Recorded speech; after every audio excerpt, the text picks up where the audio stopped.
ดีค่ะยินดีต้อนรับเข้าสู่ Fragmic นะคะEP วันนี้จะเป็นการพูดถึงว่าถ้าเวลาเกิดเหตุฉุกเฉินตอนอยู่ที่เยอรมันเนี่ยคุณต้องกดหมายเลขอะไรระหว่าง112หรือ110นะคะโดยจริงๆแล้วตัวเรียกว่า Note Group นะคะหรือว่าเรียกว่าเบอร์ Emergency Call ของที่เยอรมันเนี่ยโดยพื้นฐานแล้วก็ควรจะรู้จักก็คือ2เบอร์นี้นะคะโดยที่เบอร์112เนี่ยก็คือจะเป็นเบอร์ของเรียกรถพยาบาลนะคะหรือเรียกพวกดับเพลิงอะไรเงี้ยนะคะคือการใช้เบอร์นี้ได้เลยส่วน110เนี่ยคือเป็นเบอร์ที่เรียกตำรวจนะคะโดยวันนี้เนี่ยก็จะมาแชร์ประสบการณ์ตรงนะคะว่าเคยเรียกว่าไม่เคยกดโทร2เบอร์นี้แล้วกันแต่ได้ใช้บริการของห้องฉุกเฉินที่โรงพยาบาลของเยอรมนีแล้วนะคะแล้วก็โดยมีแค่จ่ายแค่10 ยูโรนะคะแล้วก็เคยไปแจ้งความนะคะก็คือไปสถานีตำรวจเองนะคะทั้งหมดทั้งมวลนี้ก็คือคนเดียวเนี่ยแหละค่ะโดยที่จะขอเล่าจากเรื่องที่เป็นการใช้ห้องฉุกเฉินของเยอรมนีก่อนนะคะ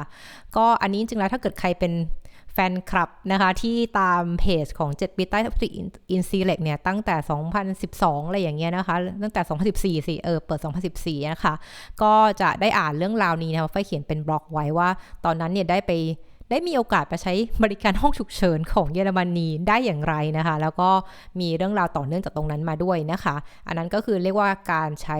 ห้องฉุกเฉินนะคะหรือเบอร์112นะคะที่จริงแล้วควรจะโทรเบอร์นั้นนะคะส่วนเรื่องการแจ้งตำรวจเนี่ยเกิดที่นี่นะคะปีนี้ก็คือเรียกว่าต้นปี2022เนี่ยแหละค่ะก็เดี๋ยวจะเล่าให้ฟังว่าเกิดอะไรขึ้นนะคะเป็น2เรื่องแยกกันนะคะแล้วก็คิดว่าน่าจะเป็นการให้ไอเดียกับคนที่ต้องย้ายมาอยู่คนเดียวนะคะว่าต้องดูแลตัวเองอย่างไรบ้างเวลาเกิดเหตุฉุกเฉินนะคะโดยเหตุการณ์แรกนะคะที่เล่าให้ฟังคือเรื่องการใช้ห้องฉุกเฉินของที่เยอรมนีหรือใช้เบอร์112นะคะอันนี้ก็เกิดเป็นเหตุการณ์ที่ต่อเนื่องนะคะจากการสัมภาษณ์งานครั้งสุดท้ายนะคะก็เรียกได้ว่าจริงๆแล้วถ้าตามบล็อกอีกเช่นกันนะคะคือไฟก็เล่าว่าการสัมภาษณ์งานการสมัครงานที่เยอรมนีเนี่ยสมัย2012เนี่ย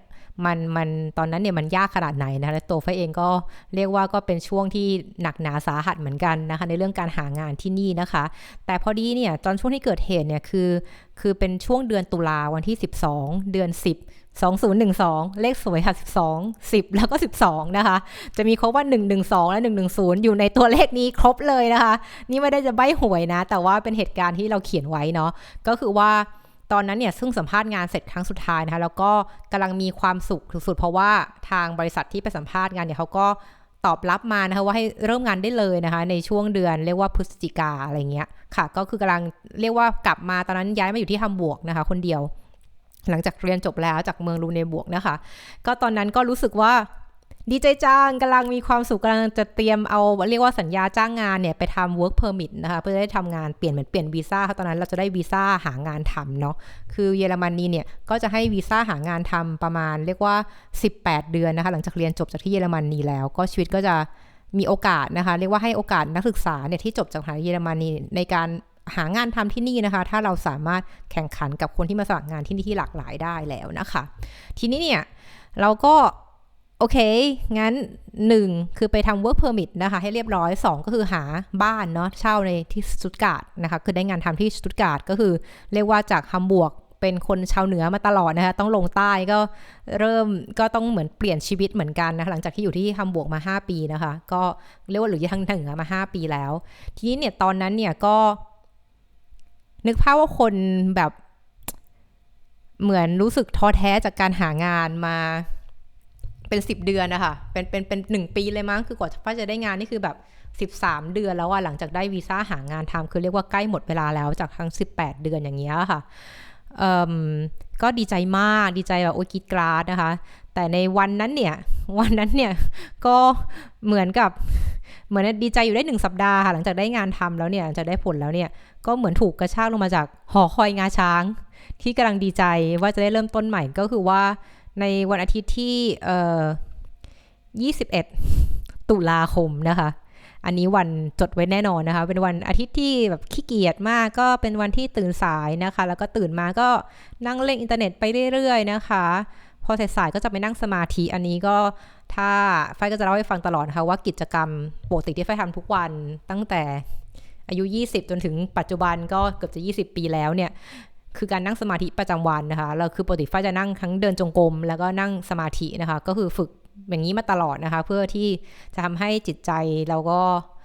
เข้มแข็งนะคะก็มีสมาธิมีสติในการแก้ปัญหาในแต่ละวันนะคะแต่วันนั้นเนี่ยจากการที่นั่งสมาธิปกติทุกวันเนี่ยวันนั้นมีความไม่ปกติอย่างหนึ่งก็คือว่าเหมือนเพิ่งอาบน้ำเสร็จก็เลยไม่อยากนั่งสมาธิบนพื้นเนาะที่เป็นเหมือนพื้นห้องที่นี่จะเป็นพื้นพรมค่ะก็ไม่ได้สะอาดเลยขนาดนั้นเพราะว่าเป็นห้องเช่าเนาะเราก็ไม่รู้ว่าก่อนหน้านี้เขาทำอะไรไว้บ้างเราก็เลยรู้สึกเพิ่งอาบน้ำมางั้นไปนั่งสมาธิบนเตียงแทนละกันอะไรอย่างนี้นะคะทีนี้ก็คือว่าไอ้ห้องที่ไฟเช่าที่ฮัมบูร์กเนี่ยมันเป็นห้องแบบเรียกว่าเฟอร์นิเจอร์ทั้งห้องบิวอินหมดเลยคือห้องสวยนะคะห้องน้ำนี่หรูมากห้องน้ำแบบมีฝักบัวแบบเป็นฝักบัวนวดอะฝักบัวแบบมีทั้งจากข้างบนมีทั้งจากดึงมาได้แล้วก็มีแบบมี6หัวที่อยู่ตรงข้างๆตัวเงี้ยเพราะว่าคนที่เป็นเจ้าของบ้านนะเขาทำห้องนี้ไว้ให้ลูกชายอยู่ลูกชายตัวเองเนี่ยอยู่แล้วเดี๋ยวลูกชายเนี่ยไปเรียนแลกเปลี่ยนที่ต่างประเทศนะก็เลยเปิดให้เช่าระหว่างที่ลูกชายไม่อยู่ประมาณปีนึงอะไรอย่างเงี้ยค่ะเราก็เลยได้ไปเช่าซึ่งเฟอร์นิเจอร์ทุกอย่างเนี่ยดีมากเป็นห้องสตูดิโอนะคะก็ห้องนอนนะคะห้องน้ำห้องครัวเนี่ยก็อยู่ในพื้นที่เดียวกันหมดนะคะทีนี้สิ่งที่เกิดขึ้นก็คือว่าเตียงมันสูงกว่าปกติเพราะมันบิวอินเลยอะคือเหมือนมันเป็นแบบเหมือนตั้งขึ้นมาเลยแล้วก็มีฟูกหนาๆเลยซึ่งเราก็คือก็ได้ทุกอย่างหมดเราก็ไม่ได้ซื้ออะไรใหม่เพียงแต่ปัญหาคือว่าลูกชายของเจ้าของบ้านเนี่ยคือตัวสูงมากแบบประมาณ190กว่าเขาบอกฝ้ายเนาะทำให้เวลาที่ฝ้ายนั่งบนเตียงอะที่นอกจากจะเป็นเตียงเฉยๆแล้วยังมีฟูกหนาๆอีกอะทำให้เวลาที่เรานั่งบนเตียงเนี่ยคือขาจะลอยคือขาแตะไม่ถึงพื้นคือนอกจากเราจะตัวไม่ได้สูงขนาดนั้นคือเรา155อย่างเงี้ยมันก็เลยแบบโอเคก็ดีนะแต่ว่าแบบ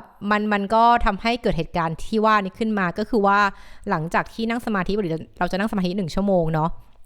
งั้นโดยทั่วไปเนี่ยก็ถ้าเกิดจะนั่งสมาธิแบบสายแข็งแบบสายหลวงพ่อจรัญอย่างเงี้ยก็คือเป็นสายที่ให้ภาวนาให้เห็นทุกข์อะให้เห็นทุกข์ก็คือว่าห้ามขยับตัวอะไรเงี้ยขาเป็นเหน็บเจ็บเท้าไงก็ต้องทนนั่งต่อไปใช่ไหมคะก็ใช้วิธีนั้นตอนนั้นเนาะแล้วก็พอซึ่งสังขารเนี่ยมันบังคับไม่ได้ก็ทำให้เหมือนกับว่าก็เท้าเป็นเหน็บทุกครั้งแหละเวลาที่นั่งสมาธิเสร็จแล้วอย่างเงี้ยค่ะแต่เราก็โอเคเป็นเหน็บก็เป็นเหน็บเราก็ไม่ได้สนใจมันเป็นเรื่องปกติของธรรมชาติเนาะของร่างกายเพียงแต่ว่าเนื่องจากวันนั้นนั่งบนเตียงสูงพอเท้าเป็นเหน็บปุ๊บเนี่ยเราก็ไม่สนใจแล้วก็เดินลงจากเตียงเลยเพราะว่าจะไปทำกับข้าวอะไรอย่างเงี้ยค่ะก็เราเอาเท้าขวาลงก่อนเสร็จแล้วก็ตามด้วยเท้าซ้ายทีนี้ตอนเอาเท้าซ้ายลงอะค่ะคือเราทิ้งน้ำหนักตัวลงบนเท้าซ้ายใช่ไหมแล้วเหมือนแทนที่มันจะลงแบบเนี้ยเอาเท้าวางแบบนี้ปุ๊บเนี่ยเรากลายเป็นลงในเหมือนท่าบัลเล่อะค่ะเป็นเท้าลงอย่างเงี้ยทำให้เหมือนพอลงปุ๊บเนี่ยกลายว่าน้ำหนักมันจะลงที่ปลายเท้าอะแล้วเหมือนกับดันทิ้งน้ำหนักเต็มที่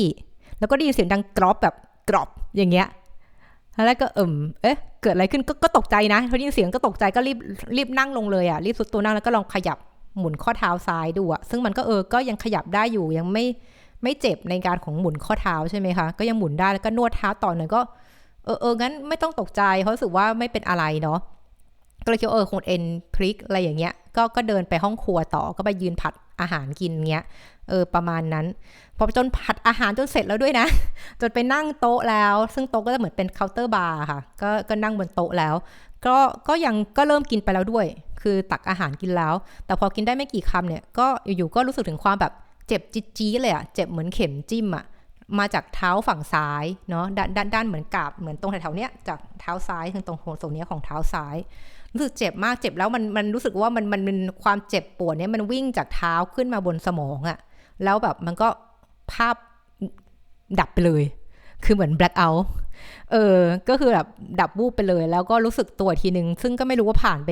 กี่ชั่วโมงแล้วอะแต่ที่ตื่นเนี่ยคือเจอตัวเองนอนอยู่บนพื้นกระเบื้องเนาะก็คือเป็นห้องครัวก็เป็นพื้นกระเบื้องสีขาวตามสไตล์เยอรมันน่าเบื่อเงี้ยซึ่งพื้นกระเบื้องเนี่ยก็เย็นแบบเย็นมากที่เราตื่นเนี่ยเพราะมันเย็นคือเย็นถึงตื่นนะเพราะช่วงตุลาปีนั้นเนี่ยค่อนข้างหนาวเลยแบบหิมะลงเยอะมากด้วยอะไรอย่างเงี้ยช่วงปลายปี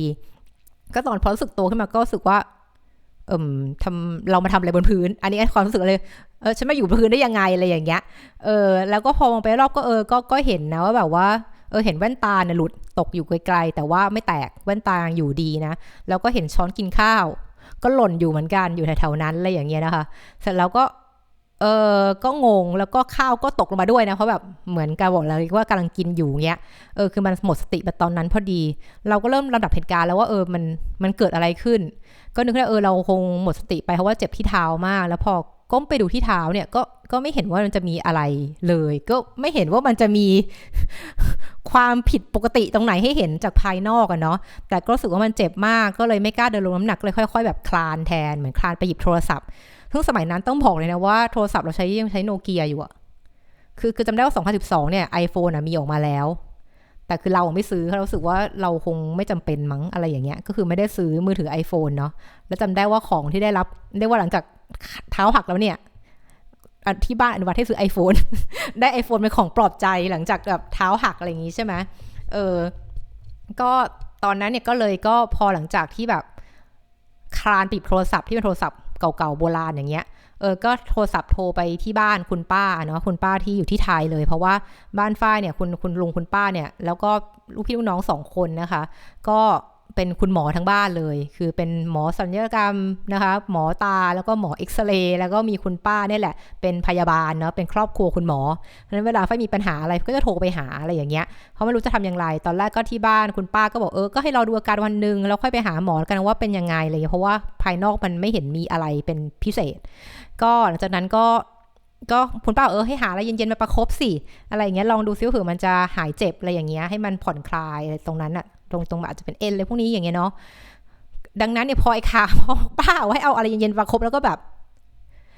ที่เนี่ยนะอากาศมันหนาวอยู่แล้วนะแล้วเราก็ไม่ได้ชอบกินของเย็นคือเป็นคนเวลากินน้ำเปล่าก็เป็นน้ำอุณหภูมิห้องอะคือไม่ชอบกินน้ำเย็นในตู้เย็นด้วยซ้ำคือน้ำข้างนอกเลยไม่ต้องมีตู้เย็นก็ได้อะไรอย่างเงี้ยดังนั้นเราก็เลยไม่มีน้ำแข็งอยู่แล้วในตู้เย็นแต่ก็โอเค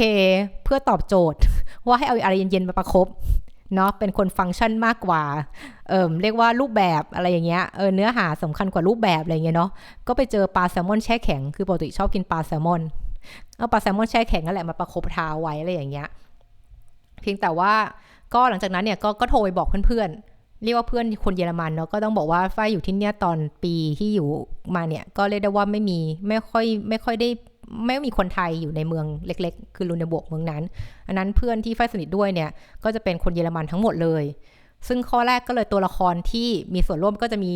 ประมาณ4 คนตอนนี้นะคะ4 คนตอนนี้ก็คือคนแรกเนี่ยก็คือเป็นแฟลตเมทผู้หญิงเนาะเขาชื่อว่าทีนี่จริงๆเขาชื่อคริสตินแต่ว่าชื่อเล่นเขาคือเหมือนไทนี่ทีนี่อะไรเงี้ยนะคนนี้เป็นแฟลตเมทฝ้ายที่อยู่บ้านเดียวกันแล้วก็จะมีแฟนของเขาชื่อโดมินิกเนาะก็คนนี้ก็เป็นแฟนกันแล้วก็จะมีพี่สาวของทีนี่ที่ฝ้ายก็ค่อนข้างสนิทเพราะว่า1เขาเป็นพี่สาวของแฟลตเมทด้วยแล้วก็2ก็คือเขาชอบประเทศไทยชอบมาเที่ยวไทยอะไรอย่างเงี้ยก็เลยเคยมาเยี่ยมฝ้ายที่ไทยด้วยอะไรอย่างเงี้ยเนาะก็ชื่อเวเลน่ามาเรียนี่เป็นพี่สาวแล้วก็แฟนพี่สาวชื่อแกวินคุณแกวินเนี่ยแหละคือเป็นคุณหมอคือเป็นคุณหมอที่ใจดีคือเรียกว่า2 คนนี้นี่บุคลิกเหมือนหยินกับหยางมากอะแต่ผู้หญิงก็จะดุแต่คุณแกวินที่เป็นคุณหมอจะเป็นคนสุภาพพูดจานุ่มส่วนคุณผู้หญิงเนี่ยก็เป็นคุณครูก็เลยจะดุหน่อยอะไรอย่างเงี้ยเนาะแต่ทุกคนก็จริงใจทีนี้ส่วนหนึ่งของเพื่อนคนเดียวกันของฝ้ายคือทุกคนเนี่ยจะเป็นพวกแบบวันนั้นคือวันอาทิตย์แล้วก็ทุกคนเนี่ยไม่เล่นโซเชียลมีเดียเลยคือเรียกได้ว่าตอนฝ้ายเท้าหักอ่ะคือเพื่อนคนไทยอ่ะรู้ก่อนเพื่อนคนเยอรมันซะอีกเพราะว่าฝ้ายโพสใน Facebook ก็จะมีคนเห็นไงแต่ว่าเพื่อนคนเยอรมันไม่มีใครยุ่งกับ Facebook ก็จะไม่มีใครรู้อะไรเลยอะไรอย่างเงี้ยคือฝ้ายก็เริ่มโทรหาที่นี่ก่อนเพราะเป็นแฟลตเมทแล้วที่อยู่ด้วยกันมาตอนเรียนเนาะอยู่ด้วยกันมา2 ปีเงี้ยในอพาร์ตเมนต์เดียวกันก็ไม่รับต่อมาก็โทรหาพี่สาวของที่นี่คือเบเลน่ามาเรียก็ไม่มีคนรับเช่นกันเพราะเป็นวันอาทิตย์ก็เลยโทรหาโดมินิกซึ่งเป็นแฟนของที่นี่อีกทีนึงก็ไม่มีคนรับเราก็แบบเริ่มทำไงดีวะอย่างเงี้ยก็คือเพื่อนคนเยอรมันเหล่านี้ก็ไม่ตอบแล้วก็เริ่มใหม่โทรอีกรอบวนอย่างเงี้ย3 คนก็ไม่มีคนรับอีกทีนี้ก็เริ่มร้องไห้แล้วไม่รู้จะทำไงดีก็หลังจากนั้นแบบก็ครึ่งชั่วโมงหลังจากนั้นเนี่ยโดมินิกเนี่ยก็เป็นคนโทรกลับมา เราก็แบบรีบรับแล้วก็ร้องไห้ฟูมฟายแบบคุยไม่รู้เรื่องแล้วตอนที่เขาแบบโทรมาคุยอย่างเงี้ยก่อนจะเล่าเขารู้เรื่องก็โอเคเขาก็เลยว่าโอเคโดมินิกเลยเล่าให้ฟังตอนนี้ทั้งเวเลน่ามาเรียทั้งทีนี่เนี่ยไม่ได้อยู่ในฮัมบูร์กจริงๆทั้งหมดเนี่ยมันควรจะอยู่ในฮัมบูร์กคือน่าจะมาช่วยเราได้เลยหรือขับรถมารับอะไรอย่างเงี้ยเนาะแต่ไม่มีใครอยู่เลยพอทั้งหมดเนี่ยออกไปเยี่ยมญาติกันที่เมืองอื่นนะส่วนตัวโดมินิกเองที่ปกติก็อยู่ฮัมบูร์กเนี่ยวันนั้นก็ไม่อยู่คือไปอยู่ฮันโนเวอร์ก็ต้องไปดูแลน้องเขาเหมือนน้องเขามีน้องเล็กอ่ะแบบน้องเหมือนลูกหลงอ่ะของพ่อแม่เขาอ่ะทีนี้เป็นแฝด3คือคนนี้เขาแบบมีน้องแฝด3ก็เลยต้องไปดูแลแทนเพราะพ่อแม่เขาเนี่ยไปเที่ยวอะไรเงี้ยแต่โดมินิกก็บอกไม่ต้องตกใจเดี๋ยวอยู่เฉยๆเดี๋ยวโดมินิกจัดการให้เนาะจนแบบสักพักก็ทีนี่เนาะเพื่อนสนิทเราก็โทรมาเพื่อนแฟลตเมทก็บอกว่าฟ้าอีกครึ่งชั่วโมงนะให้รออยู่บ้านเดี๋ยวจะมีแท็กซี่มากดกิ่งนะมารับที่บ้านให้รอเปิดประตูเนาะแล้วเขาเนี่ยจะขับรถไปส่งเราที่โรงพยาบาลใกล้ๆบ้านซึ่งตอนนี้โรงพยาบาลนั้นน่ะก็เป็นโรงพยาบาลที่แกวินที่บอกว่าเป็นคุณหมอเนี่ยก็เข้าเวรอยู่พอดีเขาจะได้ช่วยดูว่ามีอะไรเราก็เตรียมตัวแพ็คกระเป๋าเตรียมอะไรเอกสารต่างๆเพื่อไปโรงพยาบาลเนาะซึ่งพอได้ยินเสียงกดกริ่งปุ๊บเราก็คลานค่ะเพราะว่าเดินไม่ได้เนาะก็เลยกลัวว่ามันจะเจ็บกว่านั้นก็เลยคลานแบบไปที่ประตูอะไรเงี้ยดุบๆไปแล้วก็แบบถึงประตูก็เปิดให้เขาแต่แบบเหมือนเปิดปุ๊บเหมือนเราก็เงยหน้ามองเขาก็ยืนตรงหน้าประตูอะไรเงี้ยแล้วก็จะยันตัวขึ้นยังไงดีเหมือนกับทำอะไรไม่ถูกเงี้ยคนขับรถเนี่ยเขาก็รู้สึกแบบไม่เป็นไรนะหยุดแล้วก็ยื่นกุญแจรถเขามาให้เราถือแล้วเขาก็เลยอุ้มเราขึ้นรถไปอะไรอย่างเงี้ยขึ้นไปนั่งแท็กซี่เนาะซึ่งไอ้แท็กซี่ครั้งนี้เขาก็ให้นั่งให้เราอุ้มเรานั่งข้างหน้าคู่คนขับเลยไม่ได้ให้นั่งข้างหลังเนาะซึ่งพอเขาอุ้มขึ้นเราขึ้นรถปุ๊บเนี่ยเราก็เห็นตอนขึ้นรถเนี่ยก็ดีเพราะว่าเหมือนก็มองวิวข้างทางก็เห็นต้นไม้เปลี่ยนสีกำลังใบไม้กำลังเปลี่ยนสีเข้าฤดูใบไม้ร่วงที่จะใกล้ฤดูหนาวแล้วอะเนาะก็พอโอเคก็ดูผ่อนคลายมากขึ้นแต่แบบพอตาเหลือบไปมองเห็นกระจกมองข้างอะแล้วเห็นหน้าตัวเองในกระจกอะทีนี้แบบน้ำตาเล็ดอีกรอบเพราะว่าแบบไอตรงคิ้วด้านขวาคือมันมีรอยแตกเพราะว่าตอนที่เราเหมือนนั่งกินข้าวแล้วแบบหมดสติอะคือมันก็หัวลงพื้นอะมันก็เลยมีรอยแบบเหมือนเป็นรอยคราบเลือดอยู่ตรงคิ้วด้านขวาอะไรอย่างเงี้ยก็เลยตกใจอีกร้องไห้คนขับก็เลยถามว่าเฮ้ยเกิดอะไรขึ้นเป็นอะไรอะไรอย่างเงี้ยเพราะตอนแรกบางทีเขาจะนึกว่าเป็นพวกแบบdomestic violence ป่ะเหมือนกับเป็นการมีใครเหมือนใช้กำลังภายในบ้านความรุนแรงในบ้านหรือเปล่าเงี้ยเราก็เล่าให้ฟังว่ามันเกิดอะไรขึ้นเขาก็เลยบอกว่าเฮ้ยจริงๆแล้วเรื่องแบบนี้วันหลังเนี่ยให้โทร112นะครับเพราะคุณช่วยตัวเองไม่ได้แล้วก็อยู่คนเดียวเนี่ยจริงๆแล้วควรโทรได้ซึ่งตอนนั้นเนี่ยตอนที่เราอยู่คนตอนนั้นเนี่ยเราก็คิดถึงเรื่องนี้เหมือนกันนะเพียงแต่ว่ารู้สึกว่ายูไม่ได้ใกล้ตายหรือเปล่ายูไม่ใช่คนแก่ยูควรจะขวนขวายอะไรเองไหมอะไรอย่างเงี้ยก็เลยไม่กล้าโทรไปเบอร์นั้นเพราะกลัวว่า112คนเป็นเบอร์ที่ฉุกเฉินจริงๆอ่ะที่ต้องเรียกเขามารับอะไรเงี้ยเราก็เลยไม่กล้าทำแต่แท็กซี่ก็บอกเฮ้ยจริงมันทำได้จริงมันทำได้เลยคุณจะได้ไม่ต้องเสียค่าแท็กซี่ตอนนี้ด้วยอะไรอย่างเงี้ยซึ่งพอไปถึงตรงห้องฉุกเฉินเงี้ยแท็กซี่เขาก็ช่วยเหลือมากเลยแล้วก็พยาบาลอะไรเงี้ยก็มารับเราเข้าห้องฉุกเฉินเนาะซึ่งน่ารักมากก็พอเข้าปุ๊บเขาก็เริ่มจัดการที่หน้าผากก่อนเลยเพราะมันเป็นเลือดชัดมากอะไรเงี้ยเขาก็จัดการที่แผลตรงคิ้วอะไรที่แตกอะไรอย่างเงี้ยแล้วก็ถามประวัติเบื้องต้นเรื่องการฉีดวัคซีนซึ่งบอกเลยว่าถึงแม้ตอนนั้นเราอยู่ที่เยอรมันมา7 8 9 10 11 12คือ6ปีแล้วอ่ะคือเรียกว่าอยู่เยอรมันมา6ปีแล้วแต่นึกออกไหมคำศัพท์ภาษาเยอรมันน่ะที่เป็นการแพทย์อ่ะก็ไม่รู้ปะคือนึกออกไหมคือที่ไทยอาจจะใช้ภาษาอังกฤษทับศัพท์นะเวลาคุยกับคุณหมออะไรอย่างเงี้ยที่เนี่ย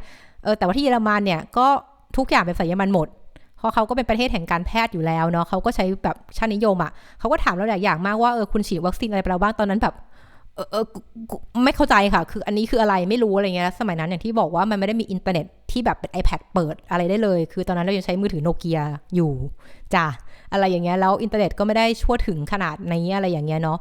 ก็เลยแบบงงๆแล้วก็ต่างคนต่างงงแล้วก็เลยไม่ได้ตอบอะไรไปเขาก็ถามแค่ว่าฉีดวัคซีนอะไรบ้างนี่ก็เพิ่งมารู้ทีหลังจากน้องที่เป็นหมอว่าเขาถามแล้วฉีดวัคซีนกันบาดทะยักหรือยังเพราะว่าเรามีแผลแตกตรงหัวอะไรอย่างเงี้ยแต่เราก็คิดว่านะเราก็ไม่ได้ตอบอะไรไปเขาก็เลยไม่ได้ฉีดอะไรให้เราเพิ่มไงอะไรประมาณนี้จากนั้นก็บอกโอเคงั้นรอเข้าห้องเอ็กซเรย์เนาะเพราะเขาเห็นมีเลือดที่หัวเนาะประมาณนี้ซึ่งกลายว่าเรื่องเท้าเราเป็นเรื่องที่ไม่ได้สำคัญเท่าหัวอะไรอย่างเงี้ยก็คือไปเอ็กซเรย์ทั้งตรงที่เท้าก่อนอะไรอย่างเงี้ย ประมาณนั้นเพราะว่าแล้วหลังจากนั้นเนี่ยเขาก็บอกว่าโอเคระหว่างที่เขาเข็นเราเข้าออกซิเลเงี้ยแล้วก็แบบเห็นคุณย่าคุณยายที่มาห้องฉุกเฉินนะเหมือนเป็นร่วมชะตากรรมเดียวกันกับเราแต่ว่าทุกคนจะมีญาติมาดูด้วยอย่างเงี้ยเราก็เริ่มแบบใจแป้วแล้วทำไมฉันอยู่คนเดียวทำไมเหมือนเป็นคนไข้อนาถาอะไรอย่างเงี้ยไม่มีใครมาดูเลยอะไรอย่างเงี้ยเนาะก็เริ่มคิดว่าแบบวนเวียนว่าทำไมถึงไปนั่งสมาธิบนเตียงทำไมไม่ระวังอะไรอย่างเงี้ยเนาะแบบรู้สึกใจแป้วมากเหมือนกันแล้วหลังจากนั้นเนี่ยก็โอเคเอ็กซเรย์เสร็จแล้วก็กลับมารอที่ห้องฉุกเฉินเดิมนอนบนเตียงเหมือนเดิมอะไรอย่างเงี้ยก็รออยู่นานเหมือนกันนานแบบนานอะนานจนแบบเขาลืมฉันหรือเปล่าอะไรอย่างเงี้ยมีคำถามในใจ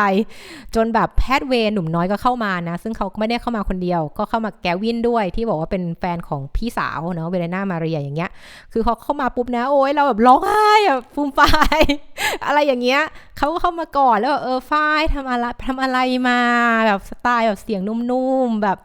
เนิบมากอะไรเงี้ยรู้สึกแบบรู้สึกอุ่นใจมากขึ้นเวลาฟังเสียงแกวินน้ำตาไหลเลยเนี่ยเขาก็บอกว่าทำอะไรมาเกิดอะไรขึ้นอะไรอย่างเงี้ยประมาณนั้นแล้วเขาก็บอกว่าแพทย์เวรก็สรุปว่ากระดูกเท้าเราหักนะแต่นางบอก congratulation ที่กระดูกคุณหักแล้วแบบฟังแล้วก็เป็นย่อยอยู่ว่า you congratulation ทำไมคือกระดูกหักใช่ไหมที่พูดเขาว่าหักเนี่ยมันจะแบบมันไม่เข้ากันไหมระหว่างกระดูกหักกับ congrat อะไรอย่างเงี้ยซึ่งเขาบอกจริงๆแล้วอ่ะกระดูกคุณหักก็จริงนะแต่ว่า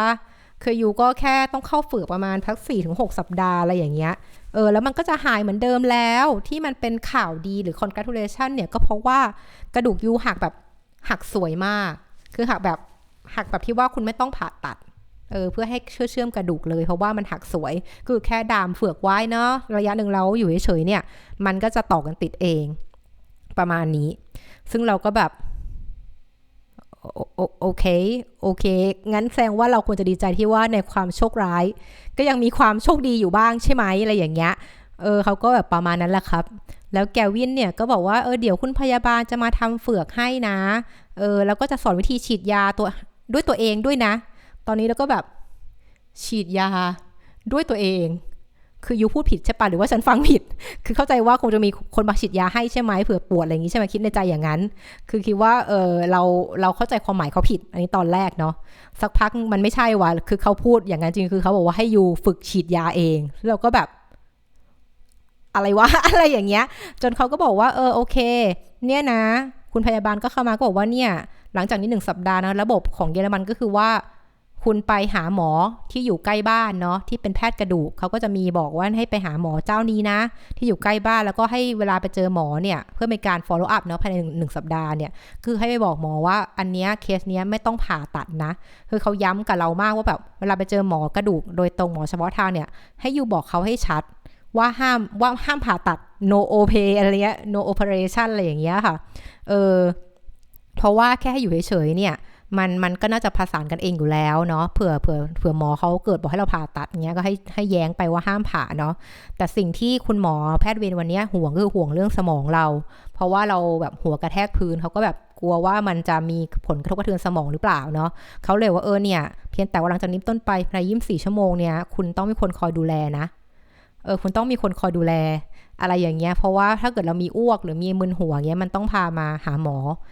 เพราะว่าแซงสมองทบกระเทือนอะไรอย่างเงี้ยซึ่งเราก็บอกมันน่าจะยากเพราะเราอยู่คนเดียวแล้วก็ไม่มีใครที่จะมาคอยดูเรา24 ชั่วโมงอะไรอย่างเงี้ยหมอแพทย์เวรเลยงั้นก็ต้องนอนค้างที่นี่ละกันเพียงแต่ว่าตอนนี้มันเตียงเต็มคือถ้าเกิดคุณจะนอนคือจะมีเตียงให้นอนแหละแต่ว่าต้องนอนตรงทางเดินโรงพยาบาลน่ะซึ่งตรงนั้นเขาจะบอกเลยว่ามันก็จะเปิดไฟ24 ชั่วโมงอะจ้ะแล้วก็ดูน่าจะไม่ได้นอนเพราะก็จะมีคนวิ่งไปวิ่งมาเขามันเป็นโซนห้องฉุกเฉินทั้งหมดอะไรอย่างเงี้ยซึ่งแกวินนะคะเป็นพระเอกขี่ม้าขาวตลอดการก็จะบอกว่าฝ้ายงั้นเปลี่ยนไปนอนบ้านแกวินก็ได้เนาะเขาก็บอกว่าเวลาได้มาเรียเนี่ยเดี๋ยวแฟนเขาภรรยาแล้วแหละนะเขาก็บอกว่าไปนอนบ้านเขาได้จะได้ช่วยดูอาการว่าเราเป็นยังไงเผื่อถ้ามีอ้วกมีอะไรจะได้ช่วยเหลือทันแล้วเขาจะได้ไปส่งเราที่บ้านหลังจากครบ24 ชั่วโมงก็พอมาถึงคุณพยาบาลจบคุณหมอปุ๊บพยาบาลก็เข้ามาเป็นสเต็ปมากเลยว่าพยาบาลก็เข้ามาจัดการทำเฟือกให้แล้วอย่างรวดเร็วมากจริงๆวิธีการทำเฟือกของเขาแล้วก็สอนเอาไม้เท้ามาให้ด้วยสอนในการเดินเองจากนี้ไปจะเดินยังไงเนาะแล้วก็แบบเราจำได้เลยว่าแบบเราถามเขาว่าคือปกติเรานั่งรถเมล์ไงเดินทางเองใช่ไหมถ้าเกิดนั่งรถเมล์ในเมืองเนี้ยเราก็ถามว่า เดินขึ้นรถเมล์ได้ไหมอะไรเงี้ยประมาณเขาก็บอกว่าอยู่ทำได้นะถ้าอยู่เป็นนักกีฬาหรือร่างกายแข็งแรงพอเพราะว่าตอนแรกฟังก็งงว่าทำไมการแค่เหมือนเดินด้วยไม้เท้ามันต้องเป็นนักกีฬาด้วยอันนี้แบบประเมินต่ำไปนิดนึงว่าใช้แรงเยอะขนาดไหนเดี๋ยวไว้มีเวลามาเล่าการใช้ชีวิตช่วง8อาทิตย์ที่ต้องใส่เฟือกแล้วอยู่คนเดียวอย่างไรนะอีกทีหนึ่งแต่ว่านี้คือวันนั้นก็คือเขาก็สอนวิธีการเดินเนาะว่าให้ลงน้ำหนักยังไงจับไม้ยังไงอะไรเงี้ยแล้วก็ปรับความสูงให้เข้ากับตัวเราอะไรอย่างเงี้ยคือเรียกว่ามีไม้พยุงให้เลยเนาะแล้วก็หลังจากนั้นเนี่ยก็มีการสอนวิธีฉีดยาจ้าครับแล้วแบบอยู่พูดอะไรนะเอาอีกทีอะไรเงี้ยคือเขาก็บอกว่าที่เนี่ยเขาระวังมากสำหรับการที่คนไข้เนี่ยถ้าเกิดคนไข้เนี่ยเดินเองไม่ได้เงี้ยมันจะเหมือนกับว่าเวลาคุณมีกลัวเหมือนเป็นแผลกดทับอะเหมือนกลัวเหมือนเลือดมันจะคลั่งเพราะว่าเราไม่ได้มีการเดินร่างกายออกกำลังกายอย่างเรียกว่าขยับร่างกายอย่างปกติเงี้ยเขาจะมีไอยาเนี่ยให้ฉีดเองเพื่อที่ว่าจะทำให้เลือดมันไม่แข็งตัวประมาณนี้ที่เข้าใจคือแบบฟังแล้วก็งงๆต้องกลับมาบ้านมาคุยกับพี่น้องที่เป็นคุณหมออีกทีนึงตอนหลังถึงได้เข้าใจว่าเขาอันนี้มาให้ซึ่งจริงแล้วน่ะคือหมอไทยก็จะบอกว่าอันนี้เวอร์เกินมากเวอร์ไปมากกับการให้ยาอันนี้มาเพราะว่าปกติแล้วคนต้องฉีดยาอันเนี้ยคือคนแบบนอนติดเตียงจริงๆอ่ะแล้วต้องมีคนมาคอยพลิกตัวให้อะไรอย่างเงี้ยซึ่งพยาบาลก็ฉีดยาให้เราซึ่งฉีดยาอันเนี้ยมันจะฉีดที่ตรงท้องอ่ะคือเขาก็ฉีดแล้วเขาก็แบบสอนเราว่าเนี่ยตรงพุงนะให้จับให้เอานิ้วเนี่ยหยิบตรงพุงเอาจับให้มันเป็นไขมันขึ้นมาเนาะก็นะมีพุงก็ฉีดได้แล้วก็ให้ปักเข็มฉีดยาลงไปเลยแล้วก็กดอะไรอย่างเงี้ยซึ่งมันก็เนี่ยง่ายจะตายเนี่ยคุณเนี่ยเนื้อนิ่มๆตรงนี้จิ้มไปเลยไม่เจ็บหรอกซึ่งพอเขาจิ้มฉีดแล้วก็ก็ไม่เจ็บจริงนะก็ดูง่ายเนาะแต่บอกจริงกลับไปทำที่บ้านน่ะไม่ง่ายคือปักเข็มไม่ลงอ่ะอันนี้แอบเซอร์ไพรส์เหมือนกันทั้งที่ปกติแล้วเป็นคนชอบฝังเข็มอะไรอย่างนี้เนาะแต่ว่าแบบมาลองจิ้มเองเงี้ยเฮ้ยมันไม่ลงว่ะคือมันคือเข็มงอไปเลยอะประมาณเนี้ยก็เลยแบบแปลกใจเหมือนกันก็หลังจากนั้นเนี่ยก็แกวินก็พาไปอยู่ที่บ้านเนาะก็นอนดูอาการก็ไม่มีอะไรเงี้ยแล้วก็แกวินก็มาส่งที่บ้านเนาะพอมาส่งที่บ้านก็มีบันไดอีก7ขั้นถึงแม้ว่าบ้านจะอยู่ชั้นล่างก็จริงเนาะแต่ว่าจะมีบันไดขึ้นเงี้ยอีชั้นก็ขึ้นบันไดด้วยไม้เท้าเองไม่เป็นก็ตอนแรกก็จะนั่งไถเงี้ยแกวินเห็นก็แบบสมเพชเวทนาเลยเอาฝ้ายหยุดเอาไม้เท้าวางไว้เดี๋ยวอุ้มฝ้ายเข้าบ้านให้แล้วเดี๋ยวเอาไม้เท้าส่งให้ต่ออะไรอย่างเงี้ยเนาะก็ตอนนั้นก็แกวินก็มาช่วยถึงบ้านก็อุ้มมาส่งที่ห้องแล้วก็ขอกลับตัวไปโรงพยาบาลต่อนะอะไรไปเข้าเวรอะไรเงี้ยแล้วก็บอกว่ามีอะไรก็ให้โทรหาเนาะประมาณนี้ก็จริงๆแล้วรู้สึกว่าคนเยอรมันก็น่ารักนะถ้าในเคสที่ต้องช่วยกันอะไรอย่างนี้นะคะแล้วก็พอถึงบ้านเนี่ยช่วง3 เดือน3 วันแรกเนี่ยเป็นโหมดเศร้าแบบเศร้ามากกับการที่แบบคิดกลับไปกลับมาวนเวียนอยู่นั่นแหละว่าทำไมต้องไปหาเรื่องไปนั่งสมาธิบนเตียงด้วยถ้าเกิดไม่ไปหาเรื่องไปนั่งสมาธิบนเตียงป่านนี้วันจันทร์เนี่ยแล้วเนี่ยเราจะได้ไปขอ work permit เนาะไปจัดการเรื่องเอกสารต่างๆทำไมถึงซวยแบบนี้โลกไม่ยุติธรรมบลาบลาบลาโทษทุกอย่างอะไรเงี้ยโวยวายอะไรเงี้ยแต่ว่าสิ่งหนึ่งที่ตระหนักได้จากบทเรียนนี้ก็คือว่าคือมันแบบเราเกิดมาคนเดียวแล้วก็ตายคนเดียวจริงๆนะอันนี้คือสิ่งที่แบบเรียนรู้จากวันนั้นแล้วก็เรียกว่าใช้เป็นสัจธรรมในการประคองชีวิตถึงปัจจุบันนี้ว่ายังไงต้องอยู่คนเดียวให้ได้อะไรอย่างเงี้ยต้องแบบมีแผน A แผน B ในการจัดการชีวิตเนาะก็รู้สึกว่าถ้าเกิดอุบัติเหตุเนี่ยหรือเกิดอะไรที่เกิดเหตุการณ์ขึ้นมาเนี่ยเราก็ต้องดูแลตัวเองเนาะต่อให้เรามีแฟนมีสามีมีคนที่รักกันมากๆเงี้ยสุดท้ายแล้วมันก็จะต้องมีจังหวะชีวิตที่เราจะต้องรู้สึกว่าเราจัดการเรื่องเหล่านี้คนเดียวได้อย่างไรและจากอย่างที่เรียนรู้มาคือว่าการที่เราอยู่คนเดียวอย่างเงี้ยคือถ้าอยู่คนเดียวแล้วก็ตอนนั้นก็บอกว่าไม่มีงานทำเนาะหมายความว่าก็ไม่มีอะไรที่ต้องไปทุกวันอะไรเงี้ยแล้วก็ไม่ได้มีกิจกรรมที่ทำอะไรเป็นประจำเช่นแบบไปตีแบดทุกอาทิตย์ออกไปเจอเพื่อนทุกวันเสาร์อะไรอย่างเงี้ยมันก็เหมือนไม่มีอะไรที่คนข้างนอกจะรู้ได้เลยว่าเรายังอยู่ดีไหมคือบุคลิกของเราเนี่ยอาจจะรู้สึกเหมือนกับเป็นคน extrovert เนาะชอบพูดชอบงานก็เป็นงานพูดกับคนเป็นหลักหลายร้อยต่อวันอะไรอย่างเงี้ยคือพูดเก่งหรือว่าไม่กลัวการเจอคนแปลกหน้าแต่ว่าจริงๆแล้วเราก็จะมีบาลานซ์เราก็ชอบอยู่คนเดียวคือถ้าไม่ได้มีอะไรมากก็จะอยู่แต่บ้านนี่แหละอะไรอย่างเงี้ยแทบไม่ออกไปไหนเลยอะไรอย่างเงี้ยก็คือชอบอยู่บ้านมากแล้วก็ไม่ชอบโทรศัพท์ด้วยคือเป็นคนไม่ค่อยคุยจ่อแจ๊ะอะไรอย่างเงี้ยคือถ้าโทรหาใครคือเรามีธุระเราอยากจะคุยแต่เราจะไม่โทรถามว่าสบายดีไหมคุยเพื่อฆ่าเวลาเงี้ยไม่มีเด็ดขาดดังนั้นเนี่ยมันยิ่งทำให้สิ่งเหล่านี้ปัจจัยเหล่านี้ที่เป็น กิจวัตรของเราเนี่ยมันอาจจะเป็นผลร้ายถ้าในเหตุที่ว่าเราเกิดอุบัติเหตุคนเดียวในบ้านเงี้ยแล้วหายไปเลย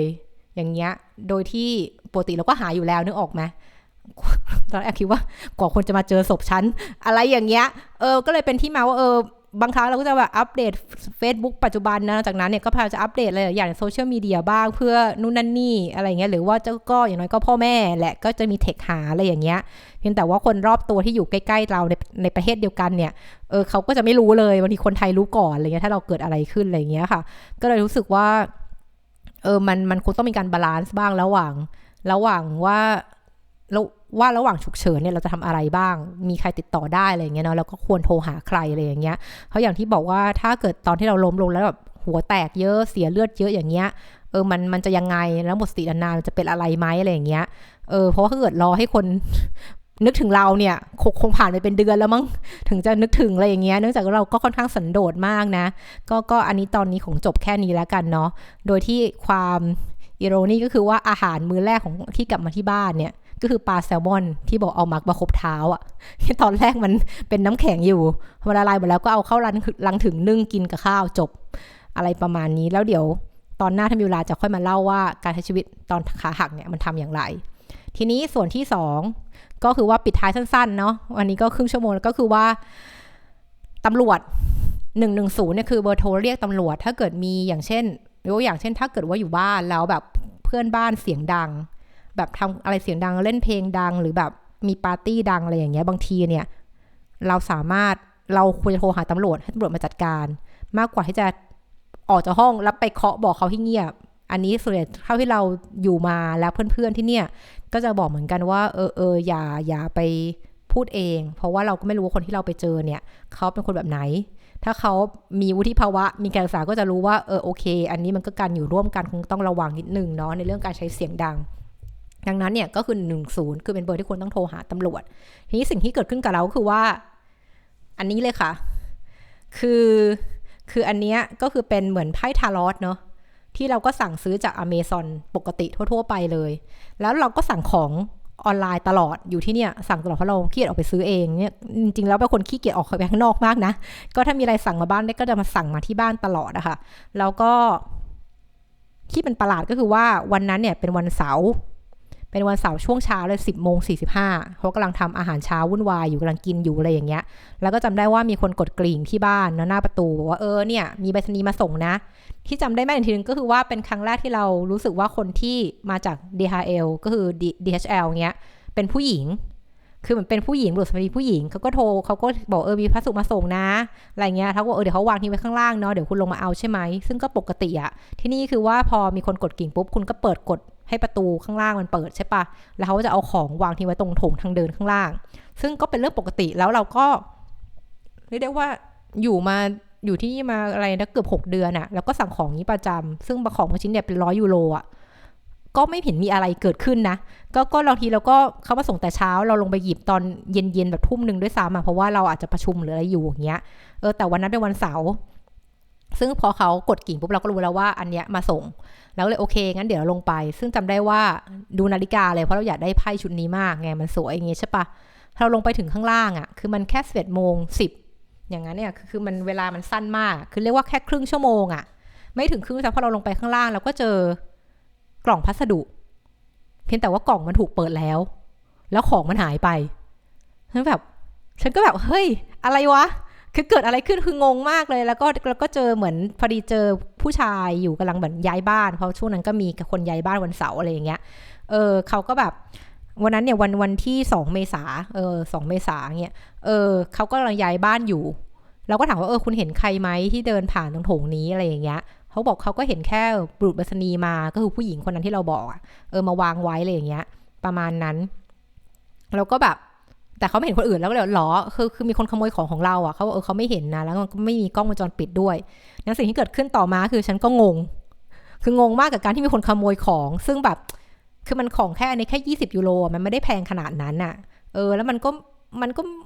ไม่รู้สิคือคนจะขโมยของแบบนี้หรออะไรอย่างเงี้ยเพราะถ้าเกิดดูจากกล่องข้างนอกมันจะเป็นเหมือนหนังสือเล่มนึงอะค่ะเราก็เลยแบบโอเคงั้นทำไงดี จับมือใครดูไม่ได้แล้วก็แบบอัดเทคไปหา Amazon ก่อนเลยถือว่าเป็น customer service ก็บอกเขาว่า DHL อ่ะเขาไม่ได้มาส่งของถึงประตูเนาะไม่ได้มาส่งถึงมือเราเงี้ยคือวางทิ้งไว้ข้างล่างนั้นเนี่ยมันมีเหตุการณ์ที่ของหายซึ่งเขาก็ตอบแชทเร็วมากนะเราก็บอกนู่นนี่เขาก็ถามว่าเรามี2ทางเลือกให้คุณนะก็คือระหว่างที่เขาส่งอันใหม่มาให้เลยซึ่งจะมาถึงในวันจันทร์หรือว่าคุณจะเอาเงินรีฟันอะไรเงี้ยซึ่งเราก็เอากล่องมาใหม่ก็ได้ส่งมาอีกรอบเพราะเราอยากได้ของอะไรอย่างเงี้ยซึ่งอันเนี้ยเขาก็ส่งมาเลยซึ่งก็ไม่มีประเด็นนั้นหมายความว่าเราก็ไม่ได้เสียอะไรไปแต่สิ่งที่เรางงก็คือว่าแบบอะไรวะอะไรอย่างเงี้ยเราก็เลยส่งเรื่องอีเมลแจ้งHouse Matter เหมือนนิติบุคคล House Matter คือนิติบุคคลของตึกเนี่ยไปบอกเขาว่าเฮ้ยมันมีเหตุการณ์นี้เกิดขึ้นคือเลยถามเขาว่าคุณแนะนำเรายังไงเขาก็บอกว่าให้ไปแจ้งตำรวจไว้ก่อนเผื่อที่ว่ามันมีอะไรต้องใช้ในอนาคตไหมแบบเคลมของอะไรเงี้ยเผื่อ Amazon จะถามหาด้วยอะไรเงี้ยว่ายังไงอะไรเงี้ยจะได้ไล่เบี้ยกันถูกเขาบอกให้ไปหาตำรวจฉันก็เลยนั่นเลยค่ะก็ไปหาตำรวจนะคะแล้วก็ไปแจ้งความก็เลยเรียกได้ว่าก็ตำรวจที่นั่นโรงพักมันก็ดูสะอาดแล้วไม่มีคนเลยนะคือแบบก็แค่กดกริ่งตรงตึกเนี้ยตึกที่เป็นตึกโมเดิร์นมากๆเลยกดกริ่งเสร็จแล้วก็เปิดประตูเข้าไปแล้วก็บอกคุณตำรวจข้างหน้าว่าเรามาเรื่องอะไรซึ่งตรงนี้ก็เป็นภาษาเยอรมันที่คุณควรจะรู้คือว่ามันต้องเรียกว่า Einer Anzeige erstattet อันเนี้ยเนาะอันนี้คือเป็นคำพูดที่ใช้เวลาไปแจ้งความ Ich möchte eine Anzeige erstattet ประมาณเนี้ยเพราะว่าส่วนหนึ่งเวลาเขาว่า Anzeige เนี้ยบางครั้งเราจะใช้กับการที่แบบเหมือนเราโฆษณาขายของใน eBay เงี้ยมันใช้ว่า Anzeige abgeben คือคนละแบบเนาะซึ่งตอนนั้นเนี่ยก็เข้าไปคุณตำรวจก็น่ารักมากเลยก็ออกมาถามเราถามที่อยู่ถามเหตุการณ์เกิดตอนไหนขอบันทึกนู่นนี่ขออะไรต่างๆเงี้ยไปแล้วเขาก็ออกมาพร้อมกับส่งใบนี้ให้เราอะไรอย่างเงี้ยแบบเป็นใบรับรองว่าคุณไปแจ้งความมาแล้วถ้ามีอะไรเกิดขึ้นเนี่ยค่อยติดต่อคุณตำรวจท่านไหนก็เรียกได้ว่าก็สนุกดีได้ลองแจ้งความเป็นครั้งแรกในชีวิตคืออยู่ไทยยังไม่เคยไปสถานีตำรวจอะไรเองอย่างนี้เลยในชีวิตได้มาทำที่เยอรมันก็เป็นอะไรที่แปลกดีกับของในราคาแค่20 ยูโรเนาะก็วันนี้ก็คงจะฝากไว้เท่านี้แล้วยังไงครั้งหน้าอาจจะมาเล่าเรื่องของการที่เอาตัวรอดยังไงใน6 สัปดาห์ที่เหลือระหว่างที่เท้าหักอยู่แล้วก็ต้องจัดการหลายๆอย่างในการเตรียมย้ายบ้านย้ายงานใหม่นะคะขอบคุณที่รับฟังแล้วถ้ามีอะไรก็ทิ้งไว้คอมเมนต์ด้านล่างได้นะคะขอบคุณค่ะ